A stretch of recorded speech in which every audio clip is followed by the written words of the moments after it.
Okay students, आज हम discuss करते हैं कि वो कौन से रीजंस थे जिनकी वजह से मेंडल को अपने एक्सपेरिमेंट में सफलता मिली थी।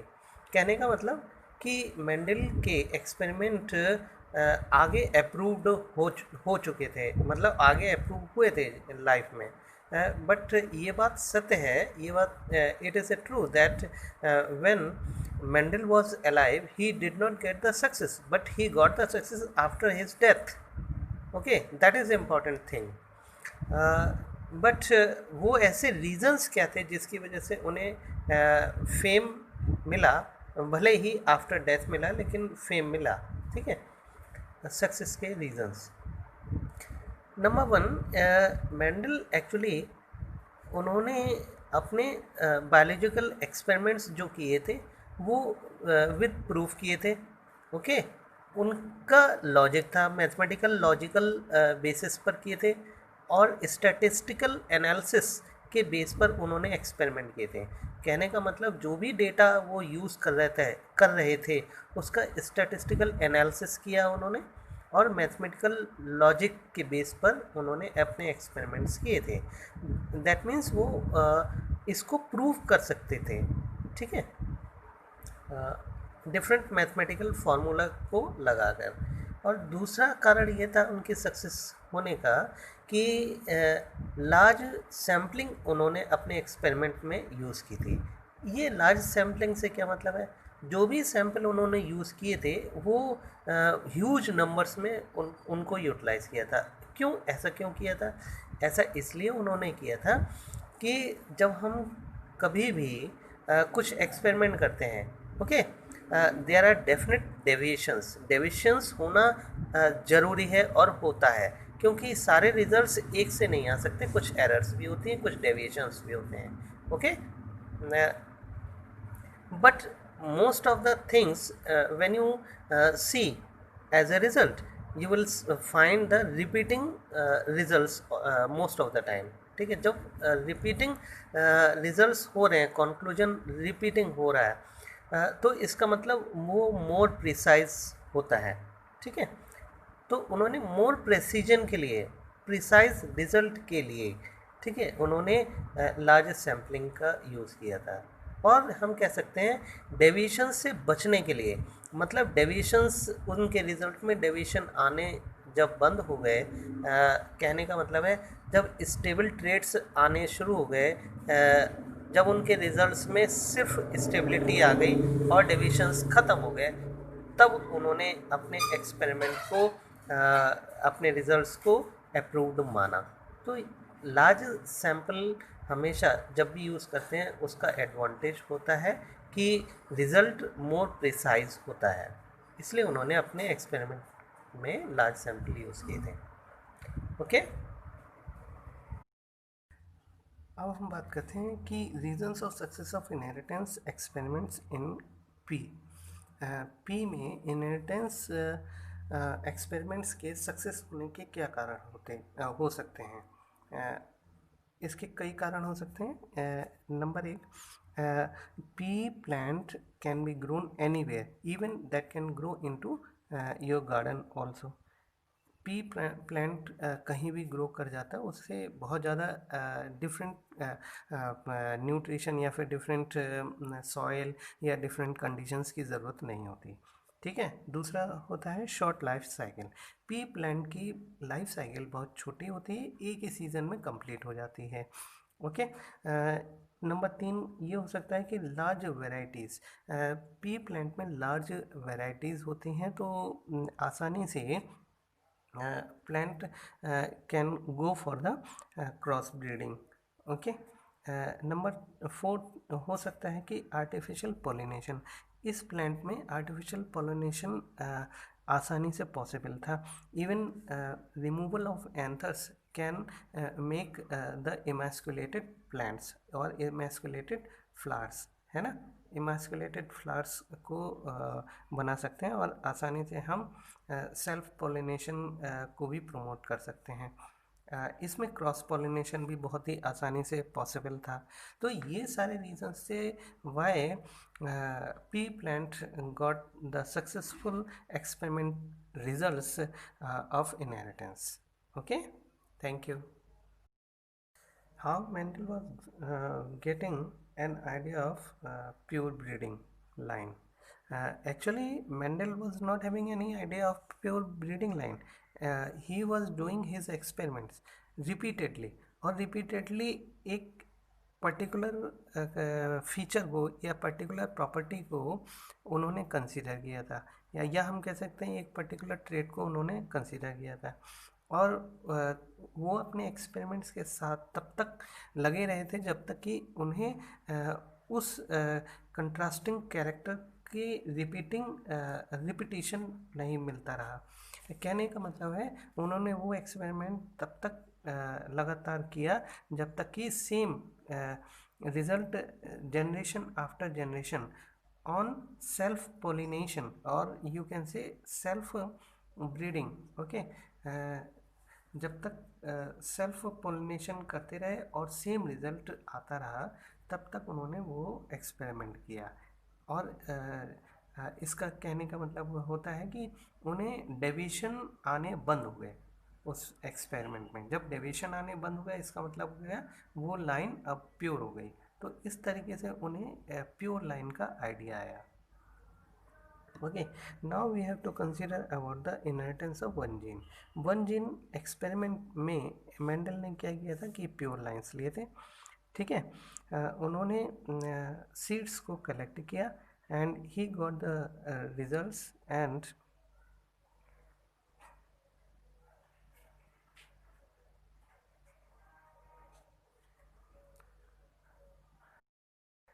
मेंडल ने इनहेरिटेंस ऑफ वन जीन को समझाने के लिए क्या किया था, प्योर लाइन के दो फ्लावर्स के प्लांट्स ले लिए। ओके, दो फ्लावर्स के प्लांट, टू डिफरेंट फ्लावर्स के प्लांट उन्होंने क्यों लिए थे, इसका मतलब ये था कि एक ही कैरेक्टर के दो ओपोजिट ट्रेड्स वाले प्लांट्स उन्होंने ले लिए थे और उन्होंने क्रॉस पॉलिनेशन कराया, सॉरी सेल्फ पॉलिनेशन कराया। तो सेल्फ पॉलिनेशन कराने से क्या हुआ, रिजल्ट सेम आते गए जनरेशन आफ्टर जनरेशन। इसका मतलब उन्हें अब प्योर लाइन प्राप्त हो गया। ओके, अब उन्होंने क्या किया, उन दोनों फ्लावर्स के सेक्स चेंज कर दिए, ठीक है। दोनों कैसे किया, अब उन्होंने एक फ्लावर के एंथर्स रिमूव कर दिए। जब एंथर रिमूव कर दिए तो दूसरे फ्लावर के उन्होंने एंथर्स ले लिए, ठीक है, और स्टिग्मा पर उसको फॉल कराया। तो इससे क्या हुआ कि क्रॉस पॉलिनेशन हो गया उस फ्लावर में, और क्रॉस पॉलिनेशन से क्या हुआ, उनको हाइब्रिड प्लांट्स या हाइब्रिड फ्लावर्स मिल गए। अब इस एक्सपेरिमेंट में यहाँ देखिए डायग्राम में, this is the pattern showing the emasculation. Okay, ये एंथर्स का रिमूवल हो रहा है, removal of anthers, emasculation process is done here. Okay, और दूसरे प्लांट से एंथर्स इस पर स्टिग्मा पर स्टिक कराए, ठीक है, और ये जो प्लांट है that will produce the hybrid seeds, ये हाइब्रिड सीड्स प्रोड्यूस कर रहा है। और इस तरीके से ये डायग्राम में दिए हुए कि जब जनरेशन हुई उसके न्यू प्लांट्स डेवलप हुए, देवर द हाइब्रिड प्लांट्स। और हाइब्रिड प्लांट्स में हाइब्रिड क्यों कहते हैं, हाइब्रिड इसीलिए कहा गया था कि इस वाले फ्लावर में एक प्रॉपर्टी थी, दूसरे फ्लावर में दूसरी प्रॉपर्टी थी, but these two properties were contrasting. Okay, slightly different properties थी। फॉर एग्जांपल अगर हम हाइट की बात करते हैं तो एक फ्लावर टॉल था और दूसरा फ्लावर में डॉर्फनेस के गुण थे। तो दोनों गुणों को कंबाइन कर दिया और एक न्यू ब्रीड डेवलप कर दी। इसी को उन्होंने क्रॉस ब्रीडिंग बोला और हाइब्रिड प्लांट्स बोले, ठीक है। तो ये जो प्लांट्स थे, जो उन्होंने बेसिकली दो फ्लावर्स लिए या दो प्लांट्स लिए थे, दे वर द पेरेंट्स। ओके, एक मेल था और एक फीमेल था। और इसके बाद जो पहली प्रोजेनी या पहली ब्रीड डेवलप हुई थी, दैट वाज नोन फाइलियल, फर्स्ट फाइलियल और फाइलियल वन प्रोजेनी। ओके, इसको हम फाइलियल वन प्रोजेनी या फिर फर्स्ट फाइलियल बोलते हैं। फर्स्ट फाइलियल जनरेशन कौन सी होती है? First hybrid generation. Hybrid generation, you know, you have got the idea of hybrid generation. Hybrid generation इसलिए है क्योंकि एक प्लांट में एक प्रॉपर्टी है, दूसरे प्लांट में दूसरी प्रॉपर्टी है, और दोनों ही प्लांट के पर्टिकुलर प्रॉपर्टी को लेकर एक जो ब्रीड डेवलप की गई थी, that was the hybrid. Okay, तो हाइब्रिड थी तो उसमें दोनों के गुण आ गए थे। ओके, इसीलिए उसको हाइब्रिड पॉपुलेशन या फिर हाइब्रिड जनरेशन या हाइब्रिड प्रोजेनी या फाइलियल F1 प्रोजेनी भी कहा जाता है। Okay, result of the experiment of one gene inheritance of Mendel's experiment. Okay, उन्होंने फॉर एग्जांपल एक ट्रेट, एक कैरेक्टर को कंसीडर करते हैं। पहले हम हाइट को कंसीडर करते हैं, ठीक है। तो उन्होंने दो प्लांट्स ले लिए थे एज ए पेरेंट।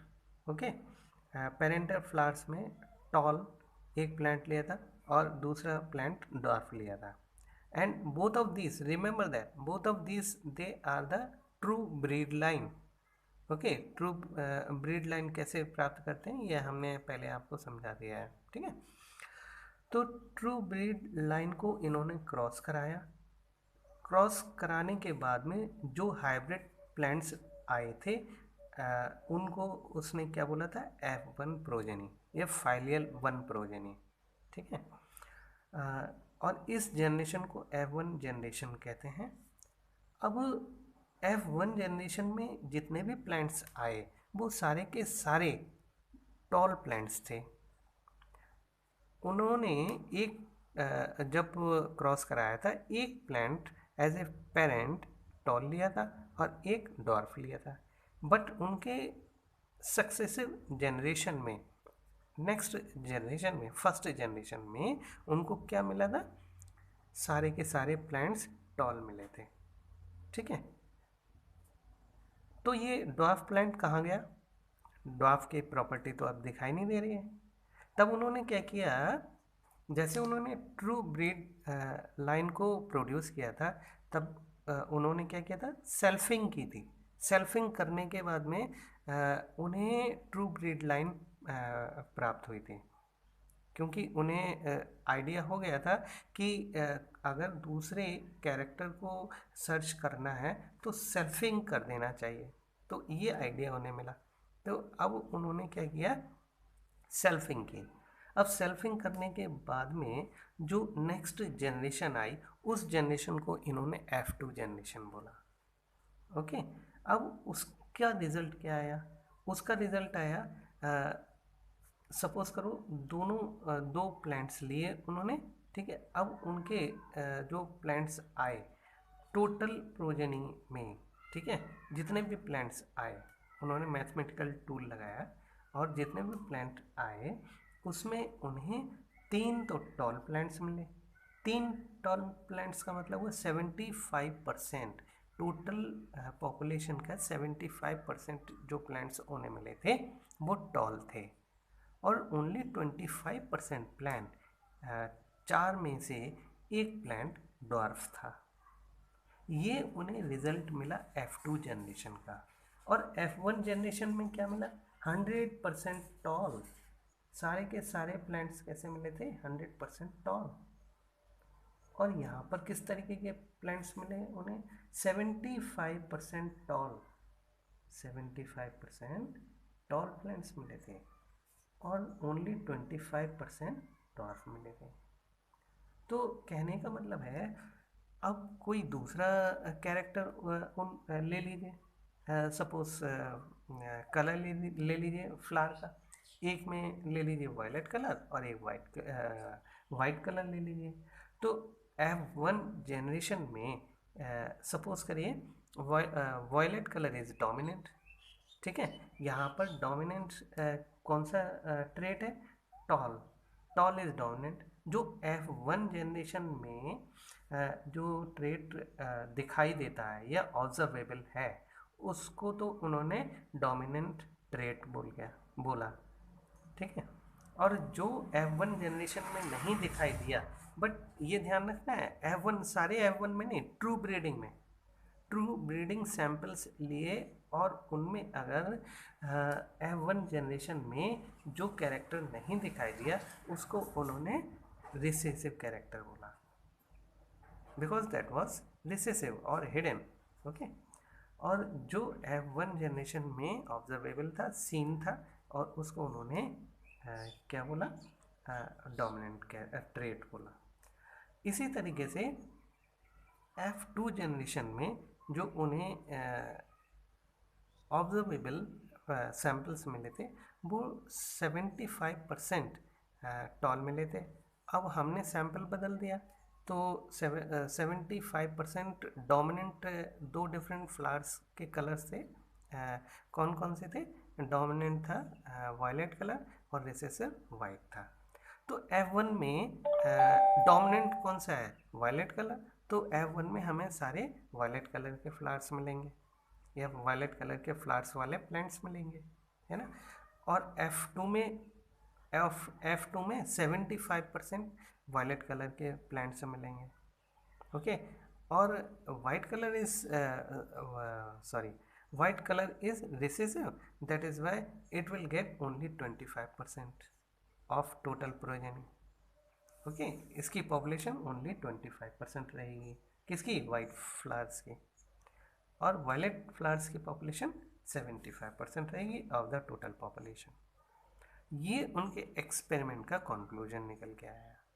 अब रिजल्ट निकल के आया। अब इसमें कई सारे टर्मिनोलॉजी का यूज़ हो जाता है, जैसे कि एलील्स क्या होते हैं, जीन्स क्या होते हैं, ठीक है। अब देखिए, based on these observations, Mendel proposed that something was being stably passed down, unchanged from parent to offspring through the gametes over successive generations. अब मेंडल को ये आइडिया मिल गया था क्या, कि कुछ तो है जो कि जनरेशन आफ्टर जनरेशन पास हो रहा है, और पास तो हो ही रहा है, जो कि गैमेट्स के थ्रू पास हो रहा है, ठीक है। गैमेट्स के थ्रू सक्सेसिव जनरेशन में पास ऑन हो रहा है। और उन्होंने इसको बोला था कि जीन फैक्टर्स कहा था उन्होंने, और जीन्स बाद में कहा गया था उसको, ठीक है। Correns was the scientist who named the term gene, okay. Gene तो बाद में कहा गया था, मेंडल्स ने इस समथिंग को क्या बोला था कि कुछ फैक्टर हैं, फैक्टर्स बोला था, instead of saying genes. Genes was the term that was coined later Mendel, okay. Therefore are the units of inheritance. तो अब ये आइडिया, ये ट्रांसमिशन ट्रांसमिशन का आइडिया, कैरेक्टर्स के ट्रांसमिशन का आइडिया या फिर ट्रेड्स के ट्रांसमिशन का आइडिया सबसे पहले किसने दिया, मेंडल ने दिया था, ओके। और इन इनहेरिटेंस के यूनिट्स को उन्होंने फैक्टर्स कहा था। Units of inheritance are the factors and factors are genes, they contain the information. और उन्होंने बताया ये ही फैक्टर्स हैं which are responsible for the inheritance of traits, inheritance of characters, and these are the units of inheritance, okay. और हर एक gene के लिए उन्होंने कहा था हर एक जीन एक पर्टिकुलर कंट्रास्टिंग ट्रेट को कोड करता है। हर एक जीन के कहने का मतलब है हर एक जीन में दो डिफरेंट कंट्रास्टिंग, है ना, दो डिफरेंट या कंट्रास्टिंग ट्रेड्स होते हैं। फॉर एग्जाम्पल हाइट की बात करते हैं, टॉल एंड ड्वार्फ। कलर की बात करते हैं, violet and white.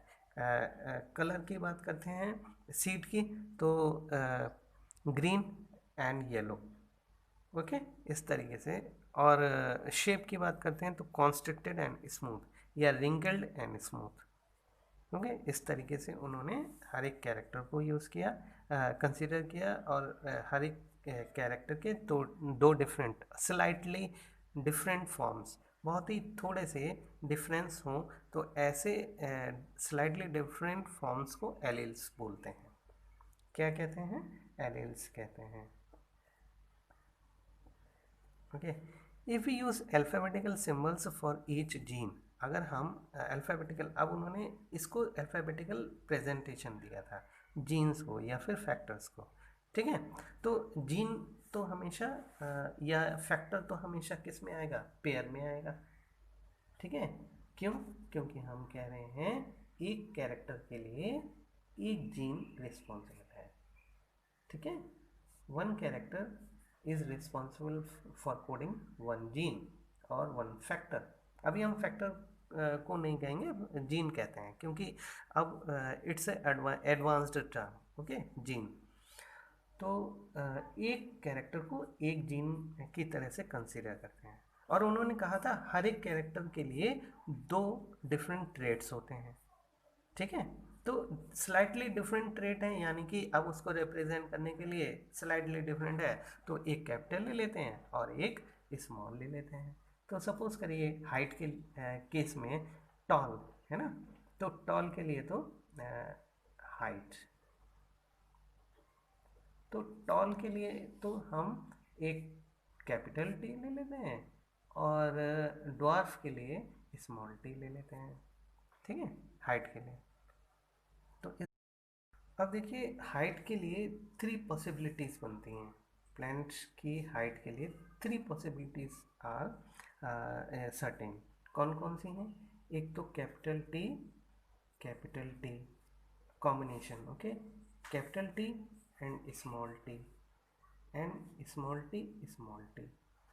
Is there any other combination in spite of this or other than this?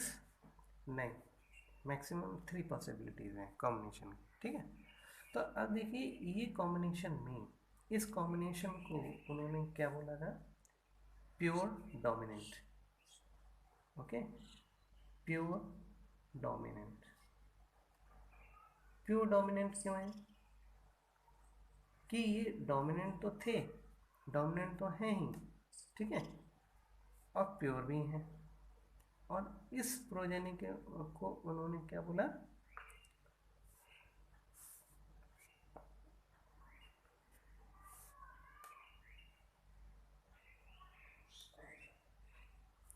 Hybrid dominant.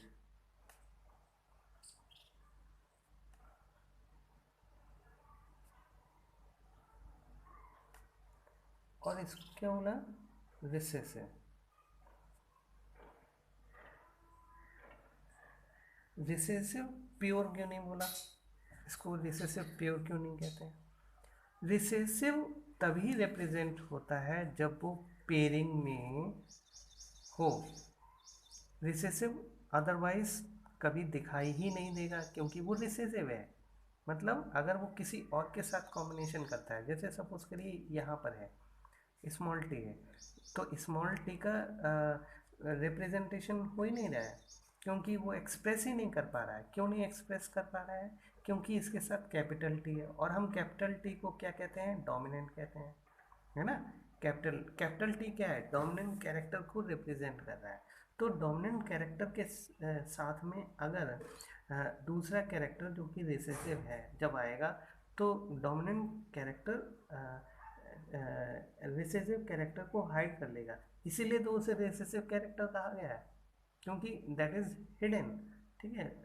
किसी के इन्फ्लुएंस में आके छिप जाना वो रिसेसिव कैरेक्टर कहलाता है। और जो किसी के साथ में आने पर भी उस पर कोई इन्फ्लुएंस नहीं पड़ता है, वो अभी भी उतना ही डोमिनेंट है, ठीक है। एक्सप्रेस कर रहा है उतना ही एक्सप्रेस कर रहा है, that means that thing is dominant. Okay, तो रिसेसिव तभी एक्सप्रेस करता है, रिसेसिव तभी एक्सप्रेस करता है जब वो पेयर में हो। इसे हम हाइपोथेटिकली कंसीडर करते हैं। जैसे आप देखते हो कोई बच्चा है वो रिसेसिव मतलब एक्सप्रेस नहीं कर पाता, जब उसके जैसा ही कोई कमज़ोर बच्चा और आ जाता है तो वो देखता है हाँ कि ये भी मेरे ही जैसा है, तो वो उसके साथ पेयरिंग कर लेता है या फिर फ्रेंडशिप कर लेता है, तो वो एक्सप्रेस कर जाता है। तो रिसेसिव हमेशा पेयर्स में ही एक्सप्रेस करते हैं, ठीक है, रिसेसिव ट्रेट्स। और डोमिनेंट ट्रेट, जो बच्चा बहुत तेज़ है, ठीक है, और हाईली रिएक्टिव है, तो वो क्या है, उसे फ़र्क नहीं पड़ता कि उसे कोई मोटिवेशन मिले या कोई और की ज़रूरत पड़े, ठीक है, उसे नहीं फ़र्क पड़ता है, वो अभी भी डोमिनेंट है and the child is active, और वो रिप्रेजेंट करता है या प्रेजेंटेशन करने में सक्षम होता है, ठीक है। तो ये डोमिनेंट कैरेक्टर्स हो गए। Now we will consider about the monohybrid and dihybrid cross. Dear students, अब हम बात करेंगे होमोजाइगस एंड हेटेरोजाइगस के बारे में। Before coming on to the homozygous and heterozygous terminology, I think we should rediscuss about the characters, gene and traits, ठीक है। सबसे पहले मैं कैरेक्टर की बात करता हूँ। कैरेक्टर क्या होता है? Character is a property or contrasting feature, or we can say the characteristic feature of an organism, ठीक है। किसी भी ऑर्गेनिज्म का कंट्रास्टिंग फीचर या कंट्रास्टिंग कैरेक्टरिस्टिक फीचर कह सकते हैं, ठीक है। एंड हर एक कैरेक्टर के लिए एक पर्टिकुलर जीन रिस्पॉन्सिबल होता है एक्सप्रेशन के लिए या उसकी कोडिंग के लिए, ठीक है। ये किसने कहा था? ये कहा गया था मेंडल के द्वारा ही। But at the time Mendel ने उनको जीन नहीं कहा था बल्कि फैक्टर कहा था, ठीक है। And factor was the unit of inheritance according to him, ठीक है। तो यहाँ पर ये चीज़ निकल के आ जाती है कि एक कैरेक्टर एक जीन के द्वारा ही कंट्रोल होता है, ठीक है, या एक जीन एक कैरेक्टर को एक्सप्रेस करने के लिए रिस्पॉन्सिबल होती है। तो इसी तरीके से अब ट्रेड्स की बात करते हैं। ट्रेड्स क्या होते हैं? Traits are the different forms of a character. किसी भी कैरेक्टर के डिफरेंट फॉर्म्स जो होते हैं वो ट्रेड्स कहलाते हैं। जैसे हम एग्जाम्पल पहले भी ले चुके हैं कि हाइट अगर कंसीडर करते हैं तो हाइट को एक कैरेक्टर मान लेते हैं, और हाइट के डिफरेंट फॉर्म्स जो होते हैं वो क्या हो जाते हैं? ट्रेड्स हो जाते हैं, ठीक है। तो आपने देखा कैरेक्टर को रिप्रेजेंट करने के लिए जीन होती है, तो ट्रेड्स को रिप्रेजेंट करने के लिए भी तो कुछ होता है, ठीक है, that is also a gene, but they are the slightly different forms of gene, ठीक है, they are slightly different forms. जब यहाँ पर different forms of a character हो रहा है, ट्रेट हो रहा है, तो एलील्स भी क्या होंगे? Different forms of A gene होंगे, स्लाइटली डिफरेंट होंगे, ठीक है। तो इस तरीके से हमने जीन, ट्रेट, एलील्स और कैरेक्टर्स के को कंसीडर किया था और टर्मिनोलॉजी को समझा। अब हम कंसीडर करते हैं होमोजाइगस एंड हेटेरोजाइगस के बारे में, ठीक है। होमोजाइगस क्या होता है? होमोजाइगस हमने बताया था कि जब जीन होती है, जीन हमेशा पेयर्स में कंसीडर करते हैं, जीन को हमेशा हम पेयर्स में contrasting sorry not contrasting alleles के पेयर में जीन को हम कंसीडर करते हैं, ठीक है। हम कह रहे जीन है, ओके, एक जीन है, यानी कि उस जीन को रिप्रेजेंट करने वाले एलील्स होंगे, है ना, एक पेयर होगा, ठीक है। अब इस पेयर को रिप्रेजेंट करने के लिए इस पेयर को रिप्रेजेंट करने के लिए जीन के स्लाइटली डिफरेंट फॉर्म्स होंगे, ठीक है। स्लाइटली डिफरेंट फॉर्म्स कैसे हो सकते हैं? फॉर एग्जांपल टॉल प्लांट है, ठीक है, टॉलनेस इज ए प्रॉपर्टी, ठीक है, and dwarfness is also a property, and both of these properties they are considered by a single character, ठीक है। तो हम एक ट्रेड को हम कैपिटल से रिप्रेजेंट कर देते हैं और दूसरे ट्रेड को हम स्मॉल टी से रिप्रेजेंट कर देते हैं, ओके। जीन के केस में अगर हम जीन की बात करते हैं तो इसमें पॉसिबिलिटी क्या हो जाएंगी? टी, कैपिटल टी, क्योंकि जीन हमेशा पेयर में रिप्रेजेंट होगी। और क्या रिप्रेजेंटेशन हो सकता है? कैपिटल टी, स्मॉल टी, और इसके बाद में क्या प्रेजेंटेशन हो सकता है? Small T and small T, ये कॉम्बिनेशन बन सकते हैं, ठीक है, ये पॉसिबिलिटी है अगर हम जीन की बात करते हैं तो, ठीक है। और एलील्स को हम हमेशा कैसे रिप्रेजेंट करते हैं? Slightly different form, okay. तो ये कैसे हो सकता है? इस तरह से भी हो सकता है और इस तरह से भी हो सकता है, ठीक है। Capital either in the capital T और small T. This is representing the height,